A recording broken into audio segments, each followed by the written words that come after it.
Momento ahora de entrar en los grandes asuntos que escriben y que despiertan la atención en materia de geopolítica, geoeconomía, mientras asistimos al cambio de juego, al cambio de las reglas de juego. Juan Antonio de Castro, doctor en Economía y exfuncionario de Naciones Unidas. Bienvenido, buenos días. ¿Qué tal? Buenos días. Bueno, amanecemos con más palabras de Trump, de nuevo hablando con lo que ha sido las últimas 48 horas el titular, sorpresa, ¿no? Que va a haber desescalada con China y que no va a llegar a tanto como prometía la presión, aunque al mismo tiempo dice que tiene que buscar algo justo para Estados Unidos. No sé cómo estás atendiendo a este discurso de Trump. A ver, es el nuevo juego de Trump, es la nueva forma de hacer funcionar el sistema internacional de comercio. Y es un juego en el que, bueno, Trump también se da cuenta, yo creo que nos damos cuenta todos, a pesar de las palabras que ahora hablaremos, ¿no? de Scott Bessent y tal, de que China es mucho más resistente de lo que todo el mundo cree. Es decir, aquí el tema de los aranceles y además con las ofertas casi de rebajas de 50% que ahora empiezan a hablar de ellas, va a desescalar, está claro, y que además si desescala todavía más, ese tema arancelario no debería afectar tanto como nos creemos a la economía china, ¿no? Y a pesar de que hablan de que puede bajar de un 5% el crecimiento a un 4%, no lo sé, depende cómo sea al final la cifra final a la que llegamos en esta negociación arancelaria que no ha hecho más que empezar, ¿no? Pero China es mucho más resistente, ha reducido su dependencia de Estados Unidos en el tema de la soja, por ejemplo, del comercio de la soja, ha aumentado su comercio y sus relaciones comerciales con los países asiáticos, depende mucho más de los países asiáticos que antes, casi el doble.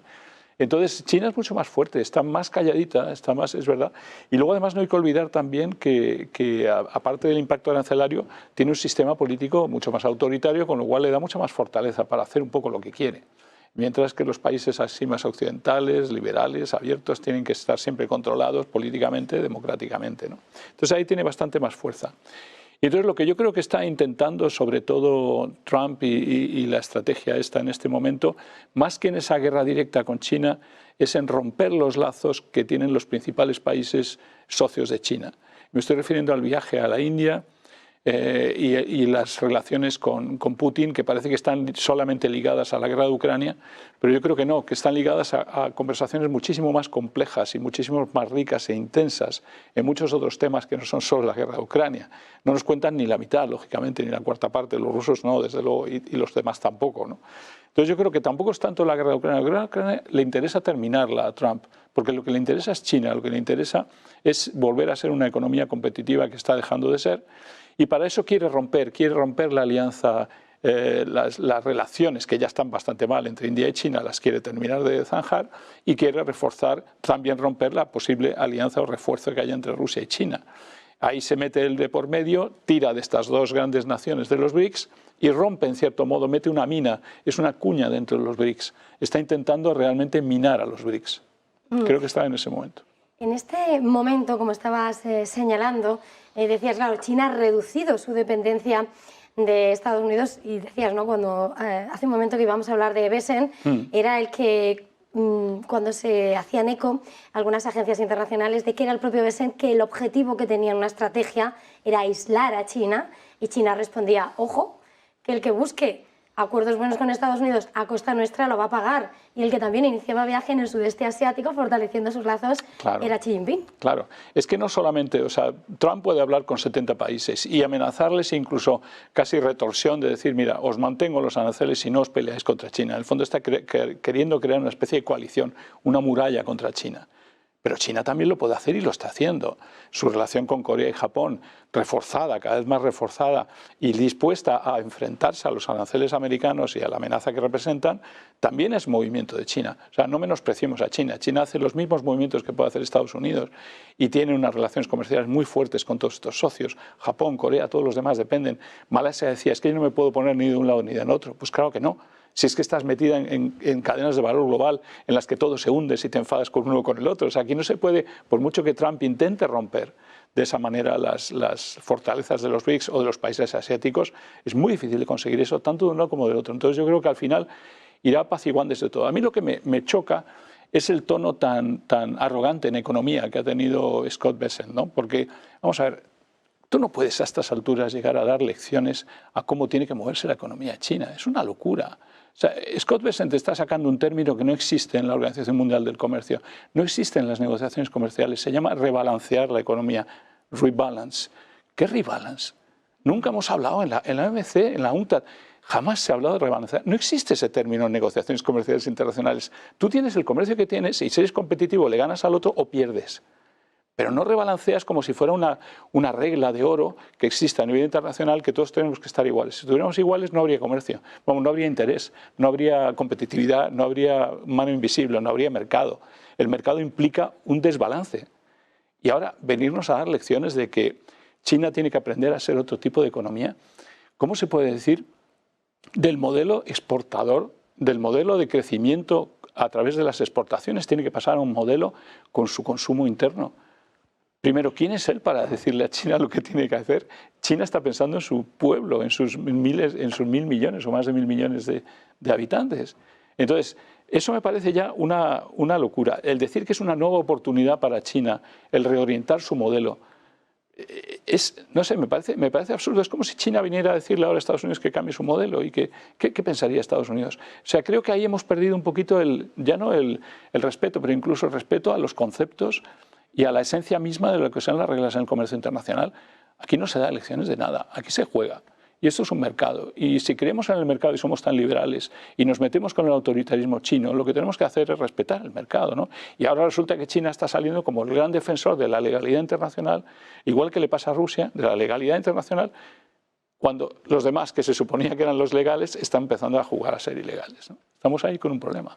Es que ayer parecía, ¿no?, que estaba dando esa clase magistral, poniendo esos grandes asuntos sobre la mesa. No quería dejar de pasar, porque decías, ¿no?, el gran interés de Trump, de Estados Unidos, está en Asia-Pacífico. De hecho, hoy mismo Mark Rutte, el secretario general de la OTAN, va para allá después de haber estado en esa zona del mundo, y China advirtiendo precisamente de una expansión, diciendo, oiga, cíñase a su territorio, mientras que el propio Rutte dice cómo las miradas están puestas en esa parte del mundo. No sé cómo está viendo ahora mismo esos intereses que está poniendo Trump en G7. Ha estado allí, ¿no?, hablando de lo que es fortalecer esa presencia. Sí, bueno, yo creo que es que Trump y la nueva administración intenta todo tipo de artimañas. Una es la guerra comercial, otra es la amenaza de la guerra real, y es Taiwán y es todo lo demás. Entonces son formas de tratar de debilitar a China por todos los lados, ¿no? Lo que ocurre es que eso yo creo que no tiene fin, porque el comercio mundial y la economía mundial es muchísimo más resistente y más fuerte y más compleja de lo que nos lo están intentando mostrar los norteamericanos, ¿no? Es decir, no se rompe así. Estos son todo cadenas de valor global, lo estamos viendo en los mercados. Los mercados reaccionan menos seguramente porque saben la fortaleza que tiene todo esto y que no puedes llegar a un extremo, ¿no?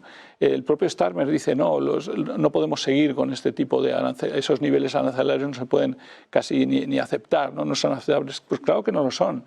Lo que sí hay es una estrategia de minar a China porque es tu principal competidor.